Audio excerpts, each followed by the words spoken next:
PDI Perjuangan yang ingin dimatikan itu malah hidup makin subur seperti alang-alang di halaman rumah kita atau di kebun yang maha luas. Alang-alang akar rumput yang tidak bisa dikasih mati, yang tidak bisa dicelakai. Begitu Bung, salam dari TV Anak Bangsa. Ini namanya salam Pancasila. Merdeka, merdeka, merdeka Bung.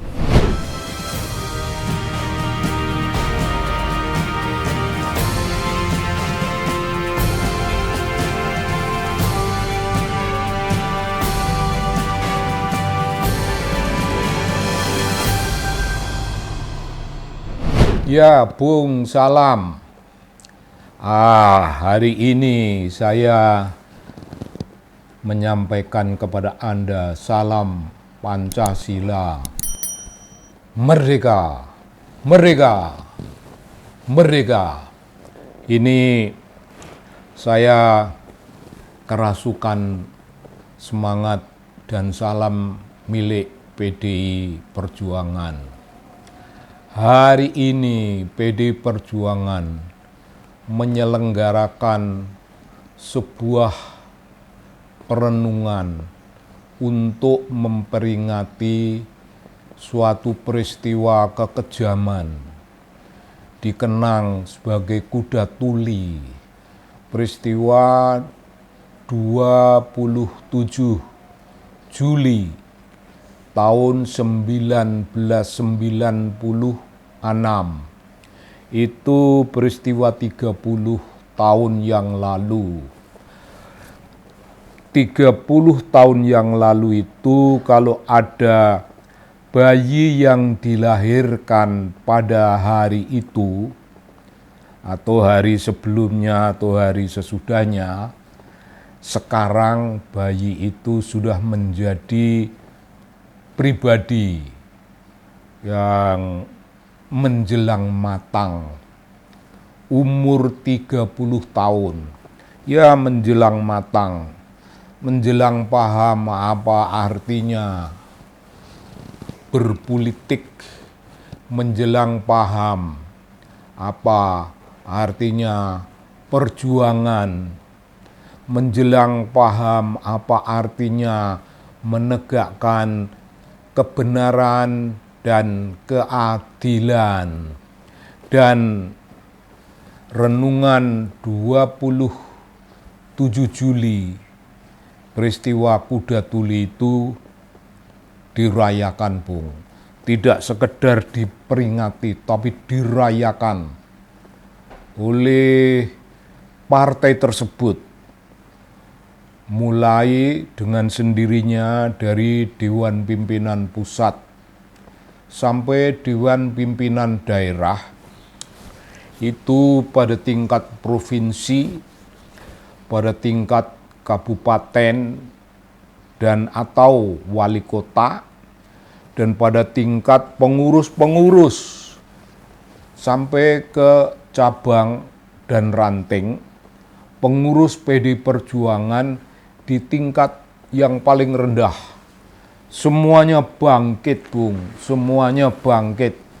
Dan bagi orang luar yang bukan anggota partai, yang bukan menjadi kader partai, melainkan orang yang memahami, orang yang turut berjuang dalam spirit perjuangan PDI Perjuangan itu.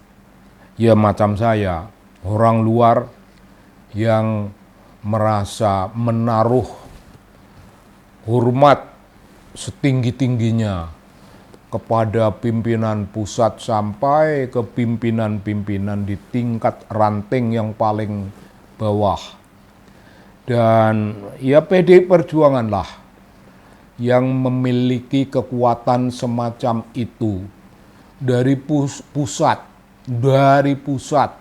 sampai ke daerah, ke tingkat ranting itu, ke tingkat desa. Yaitu PDI Perjuangan yang punya kekuatan semacam itu. PDI Perjuangan. Dan ketika merayakan peristiwa itu dibangunlah suatu monumen dari saudara kita, pematung yang paling terkemuka di negeri ini, namanya saudari Dulu Rosa Sinaga. Oh, saya kenal, sangat baik, sangat baik. Dulu Rosa seniman, mungkin pro PDI Perjuangan seperti saya, mungkin memiliki spirit yang sama, memuji, menghormati setinggi-tingginya, dan menaruh Bung, apa yang namanya respect. Respect itu semacam pemujaan lah, semacam ya, memuja PDI Perjuangan sebagai kekuatan yang begitu dahsyat. Ini penting kita kemukakan karena partai itulah yang memperlihatkan perjuangan. Mengutip itu Ibu Mega itu pidatonya, mengutip Siddhartha Gautama yang memiliki keyakinan kebenaran pada akhirnya menang. Kebenaran menang. Tapi begini Bung, bagi PDI Perjuangan itu sendiri, yakin kebenaran menang, itu tidak yakin sambil duduk-duduk di rumah sambil merokok bagi kaum laki-laki perokok, sambil ngopi, sambil duduk ongkang kaki, tidak. Kebenaran pasti menang itu diwujudkan, diyakini dan diwujudkan melalui apa yang namanya perjuangan. Kebenaran pasti menang itu jangan diyakini kebenaran itu sendiri yang akan memenangkan keinginan dan ideologi kita. Kebenaran itu diperjuangkan. Dengan apa Bung? Dengan kegetiran yang paling dalam mesti kita berikan. Pengabdian kita dengan kegetiran yang mendalam, itu yang kita wujudkan. PDI Perjuangan sampai saat ini sebagai partai masih tetap berjuang dalam kegetiran. Tidak semua kader partai itu memiliki kesempatan untuk meneriakkan hal itu secara lantang. Tidak. Ada yang diam. Kekuatan yang diam itu dalam bahasa akademik itu namanya subaltern. Subaltern itu kekuatan arus bawah. Kekuatan arus bawah itu dalam bahasa kawan-kawan di NGO, di LSM, punya sebutan spesifik namanya akar rumput. Tentu saja kata akar rumput yang datangnya dari kawan-kawan pejuang di LSM itu lalu menjadi milik Republik Indonesia. Oh, milik wartawan? Ya. Milik para akademisi? Ya, mereka juga bicara akar rumput. Milik partai? Ya, partai bicara akar rumput. Tapi partai apa itu Bung yang bicara akar rumput? Ya PDI Perjuangan. Gambaran tentang kata perjuangan itu menunjukkan bagi kita, kepada kita, kebenaran yang pasti menang itu tidak bisa ditunggu sambil terlungu-lungu. Kebenaran pasti menang itu tidak cukup menjadi keyakinan, tapi menjadi perjuangan. Kebenaran pasti menang itu menjadi urusan yang namanya getirnya getir, barangkali sampai saat ini berkeringat, susah payah, barangkali ada pula yang mengalirkan bukan keringat Bung, tapi darah. Darah mengalir tapi itu darah ideologis. Darah ideologis. Partai-partai di Republik ini yang bicara secara ideologis. Dan ideologi itu artinya perjuangan kerakyatan.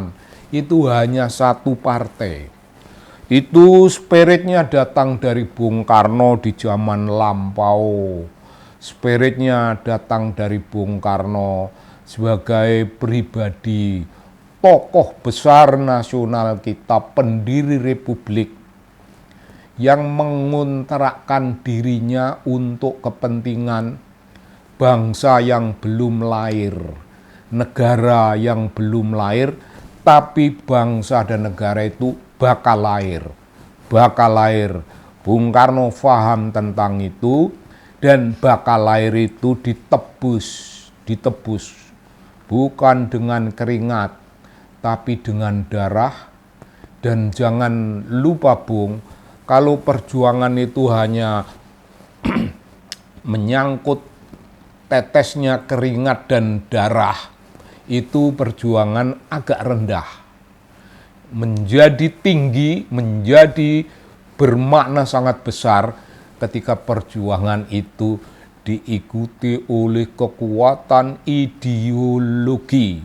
Perjuangannya itu sendiri namanya perjuangan ideologis, di backup oleh ilmu pengetahuan, dan yang dibutuhkan bukan sekedar ilmu pengetahuan politik, melainkan juga ilmu pengetahuan yang luas, yang berhubungan dengan kebudayaan, yang berhubungan dengan tradisi, yang berhubungan dengan spirit rakyat.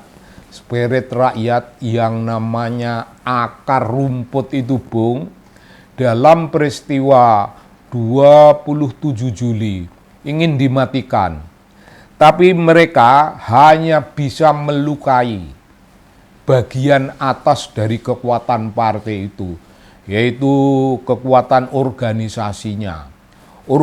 Organisasinya digoyah-goyah, diteror, dan segala macam corak kekuasaan otoriter ingin menghancurkan itu. Andai kata organisasi bisa dihancurkan, ini andai kata, itu pemerintah otoriter akan terjebak ke dalam rasa menang, tapi menang yang pada akhirnya getir bagi mereka sendiri, karena akhir dari kemenangan itu wujudnya kekalahan. Kekalahan apa Bung? Oh, kekalahan dalam banyak dimensi. Kalah secara politik. Oh, Soeharto itu kalah. Sekarang kita sebut saja secara pribadi. Ini pribadinya Soeharto dengan pribadinya Mbak Mega. Mbak Mega menang melawan Soeharto. Soeharto lebih tua, Soeharto lebih berpengalaman.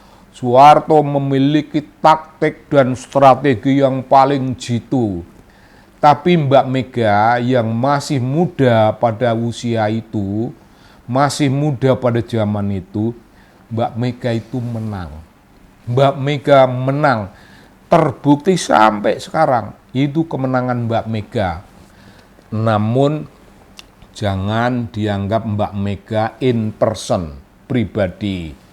Soeharto punya barisan birokrasi, barisan yang mendukungnya, tentara, polisi, para jenderal, para perwira tinggi, perwira menengah, perwira bawah. Semuanya pro Soeharto, pro kekuasaan, karena tentara takut pada kekuasaan. Tentara itu kalah kuasa, kalah Bung. Begitu jiwa tentara, begitu jiwa polisi. Tapi orang sipil Kalah kuasa belum tentu kalah. Kalah pengalaman belum tentu kalah. Kalah wibawa belum tentu kalah.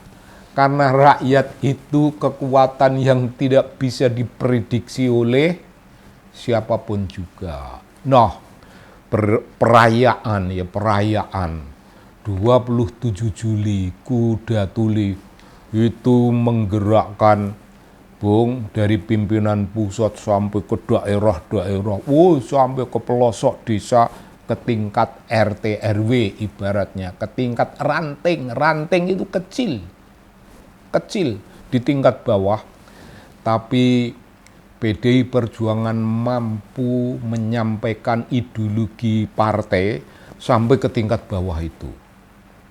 Bagaimana penguasa yang paling berkuasa, yang paling kejam, yang paling otoriter, yang paling merasa dirinya tak terkalahkan, bagaimana bisa mengalahkan kekuatan yang demikian itu. Soeharto menghadapi para Soekarnois, jumlahnya sedikit. Para Soekarnois ya beberapa juta cuma. Itu udah gemetar Soeharto, gemetar. Apalagi ada kekuatan di balik Soekarnois yang sangat ideologis itu, ada PDI Perjuangan. PDI ini Soekarnois dan lebih besar lagi, merekalah yang merawat wong cilik. Saya menyebutnya tidak sama dengan sebutan yang berlaku pada umumnya. Wong cilik itu marhaen revolusioner. Ada tambahan, Bung. Tidak cukup bilang marhaen, enggak, marhaen revolusioner. Kalau marhaen tidak memiliki watak revolusioner semacam yang saya katakan, PDI Perjuangan tidak akan memiliki daya dukung dari kalangan bawah sedahsyat ini. Yang membuat PDI Perjuangan dahsyat itu, daya dukungnya itu marhaen, revolusioner. Ibu Mega ya, dalam perayaan ini ada sebutan refleksi ideologis mengenai peristiwa yang kita sebutkan Kuda Tuli tadi. Nah, partai resminya menyebutkan refleksi ideologis. Ibu Mega tidak menggunakan refleksi, tapi Ibu Mega dalam pidatonya tanpa teks. Memang keren, pidato tanpa teks itu keren dan bisa ringkas. Beliau menyebut itu kontemplasi ideologis, bukan refleksi. Refleksi itu agak rendah, agak dangkal. Oh, tidak.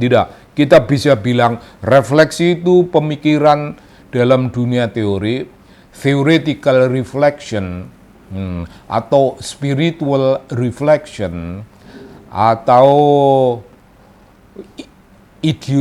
ideological reflection. Itu dalam, tidak saya sebut rendah, tidak saya sebut dangkal, itu dalam, akan tetapi jauh lebih mendalam, itu namanya kontemplasi ideologis. Kontemplasi itu pemikiran kenabian, pemikiran yang didasarkan pada nomor satu ideologi, nomor kedua ideologi partai, yaitu nasionalisme. Itu gede banget. Nasionalisme itu diwujudkannya dalam apa, Bung? Diwujudkannya dalam urusan yang namanya kerakyatan. Nasionalisme terlalu gede, diwujudkan dalam wujudan lebih konkret, lebih real, kerakyatan. Kerakyatan itu masih sangat umum, maka ditampilkanlah sesuatu yang namanya humanisme. Syukur sampai pada tingkatan yang namanya universal humanism. Humanisme universal. Ya ini PD Perjuangan sampailah tingkat humanisme universal itu jika kita bicara pada tataran Republik Indonesia. Ini udah universal. Di tingkat Indonesia universal, itu udah keseluruhan. Dan yang bisa Bung menjadi renungan kita dalam perayaan yang dibikinkan patungnya oleh saudara kita Dolores Sasinaga itu. Patung. Apakah patung itu artinya? Bung, patung itu wujud. Patung itu wujud untuk menjadi kenangan, untuk menjadi perenungan. Boleh. Untuk menjadi refleksi ideologis, boleh. Tapi lebih boleh lagi menjadi kontemplasi ideologis yang dikemukakan Ibu Mega. Saya tidak tahu, Bung, bagaimana berkembangnya sesuatu yang demikian dahsyat. Dari refleksi menjadi kontemplasi. Nah, ini saya tidak tahu, saya cuma mendengarkan apa yang dipidatokan, apa yang ditulis, apa yang menjadi kesadaran bersama. Apakah kontemplasi ideologis itu pada akhirnya itu, Bung, namanya civic education. Ya sudah, kalau sudah namanya civic education, itu pendidikan politik bagi rakyat, itu sudah mengena. Rakyat itu, ya rakyat seluruh Indonesia ini. Memang tidak seluruh Indonesia menjadi anggota PDI Perjuangan. Tidak. Tapi mari Bung kita renungkan. Kalau partai secara formal, organisatoris, dan ideologis, formal, organisatoris, ideologis, semua itu gambaran formalisme. Itu sampai ke tingkat ranting, Bung. Itu artinya besarnya bukan main. Pendukungnya gedenya gede. Itu yang formal organisatoris, yang formal ideologis.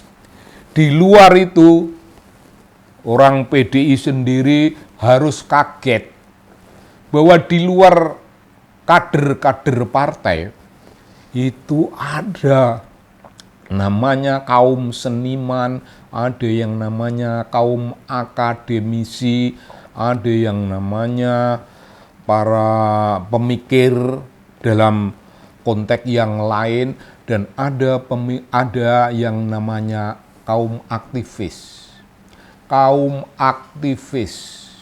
Orang-orang yang memiliki rasa cinta. Dan mereka kalau mau berteriak, mereka bicara begini, Bung. Aku punya cinta.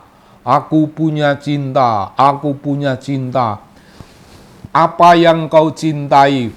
Ya, bagi mereka ini semuanya, baik yang formal organisatoris, yang formal anggota partai, aku cinta pada PDI Perjuangan. Tapi di luar itu, sekali lagi, di luar itu ada kekuatan-kekuatan yang berteriak, aku juga cinta pada PDI Perjuangan. Cinta kepada partainya ansih, tidak. Melainkan cinta pada spirit perjuangan. Dan yang maha penting, Bung, saya meminjam istilah Bung Karno, maha penting. Ini gini, di belakang saya ini ada buku-buku Bung Karno. Ya, buku-buku yang bisa segera didapatkan menjadi background, kenangan kita. Ada beberapa buku lagi yang tidak segera bisa ditemukan di perpus, tapi inilah yang ada.